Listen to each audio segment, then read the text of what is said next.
All right, so I'm going to read a story for us today, and it's called The Clown That Said No. Okay. By Mischa, Damjan, and Torben Coleman.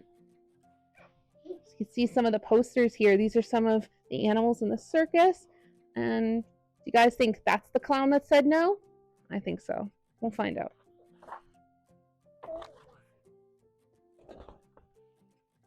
Everyone's going into the circus tent. It's pretty big. All right. There was a breathless hush in the circus tent when the man in the top hat shouted, "Ladies and gentlemen, boys and girls, now for our star act, Petronius, the funniest clown in the world, together with his stubborn donkey, Theodore."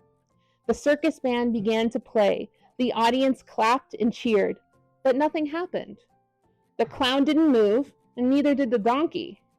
The band played on, and then played more softly, and then finally stopped. "Come on, Petronius, come on," cried the ringmaster, cracking his whip impatiently. But still, neither the clown nor the donkey moved. Then the clown broke the silence and said, "No."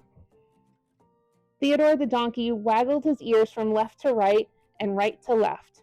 He was also saying no. The audience laughed and clapped. They thought it was funny and all part of the act, but the ringmaster did not think it was funny at all, and he cracked his whip again. "Come on," he shouted, "get to work." He couldn't understand why the clown and donkey were refusing to perform their act. For years, they've done it every evening without complaining. They had gone on for generations.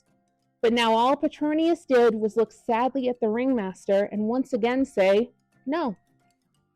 At the same time, Theodore wiggled his ears again. "What's gotten into you, Petronius?" snapped the ringmaster. "I'm tired of laughing and crying," said Petronius calmly. "I've never enjoyed playing the fool." "What do you want to do then?" asked the ringmaster.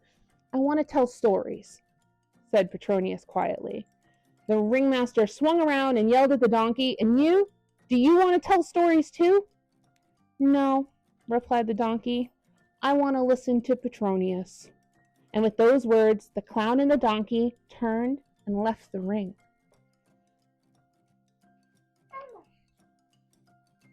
This must be all part of the show, thought the audience, and they began to clap again.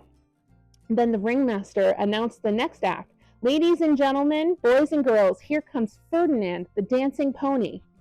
The ringmaster raised his whip and the band stopped playing. Then the pony said, "I'm not performing anymore. This is what I've been trained to do, and I'm not proud of it. I'm not even a pony. I'm a grown-up horse." And the pony left the ring. Just a grown-up horse. Very hesitantly, the ringmaster announced the third, fourth, and fifth act. Louise the giraffe, Augustus the lion, and Otto the dog. They all peeped from behind the curtain, but none of them would perform.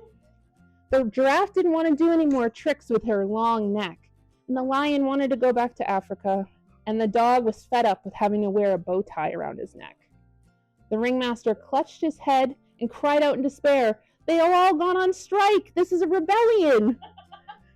Some grown-ups began to whistle and boo. Clowns are supposed to cry and laugh. That's what they've always done. But some of the children, or most of the children, clapped because they were enjoying the show. Meanwhile, the 6 circus rebels packed up their belongings and left. By the time the last of the audience had come out of the big top, the 6 had disappeared into the forest, and they set up camp where Petronius lit a fire. So here's everyone. See? So they have a whole camp set up.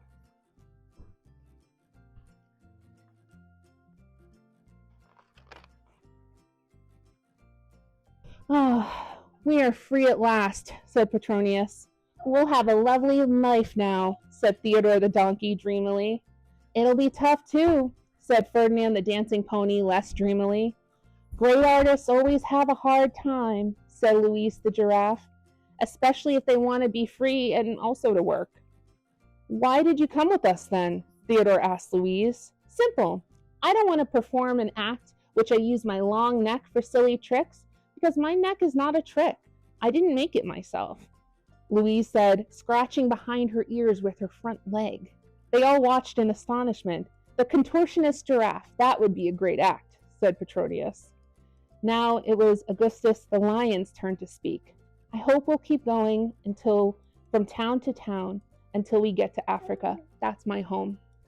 The others nodded sympathetically. Otto also had something to say. To their great surprise, he fetched his brightly colored ball from behind a bush, stood on it, and said, well, I like the ball, and I basically like the circus too, but the bow tie around my neck is what I don't like at all. Petronius stood up, took the dog's bow tie off, and said, I know exactly what you mean, Otto. The others murmured with approval. We'll look for work tomorrow. We have to earn enough money to buy a circus tent and a trumpet. Everyone agreed. When there was nothing left of the fire but glowing embers, they laid down to sleep and dream of their very own circus. Finally has his bow tie off. He's dreaming of going home and having a circus at home, scratching behind her ears. Yeah, did you want to have a circus in The next morning, they set off to the nearest town, but only Louise and Ferdinand found any work. Louise was hired to light the street lamps every evening and put them out every night at midnight. It's not a trick, and my long neck is just right for this kind of work, she said happily. Ferdinand was also happy. Every morning and every evening, he pulled the milk cart to the dairy, even on Sundays. But he didn't mind doing this work, and he was happy if it would get them their own circus. What's more, nobody looked at him like he was a pony now. But one day, a local band passed by, playing a waltz on their trumpets, and Ferdinand began to dance. The cart tipped over, and the milk spilled everywhere. Ferdinand lost his job and moaned he couldn't stop doing what he had been trained to do. So the band was playing. Yeah, the band was playing, and he started to dance because that's what he's always done. Luckily, Louise and Ferdinand had already earned enough money to buy a circus tent and a trumpet. The 6 friends then moved to a bigger town and put up their tent. Petronius painted all the posters, and 3 days later, the Circus for Children and Poets, that's what they called it, gave its first performance. See, they all put up the tent together. They all worked together to put it up. And Petronius painted all the signs, Circus for Children and Poets.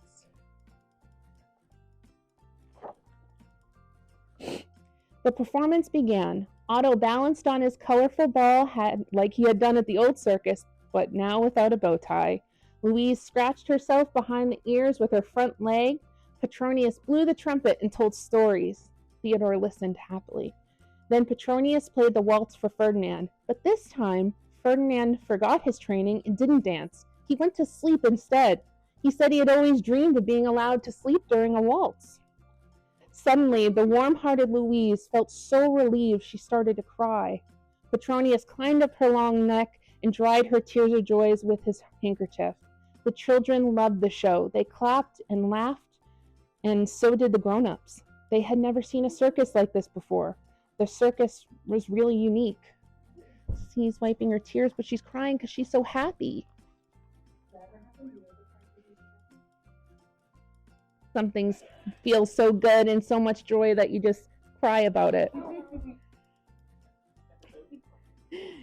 When the show was over, many children came to congratulate the circus rebels. You're a very good clown, one child said to Petronius. Thank you for the lovely stories, said another, and gave Petronius his balloon. All the children and grown-ups were pleased that evening, and Petronius and Louise and Otto and Theodore and Ferdinand and Augustus were happy. And that's them with their circus. And they built it themselves. And here's all their posters that they made for their own circus. And that's all. Yay. That was the story. Thanks, Cait. Yeah. Thank you all so much.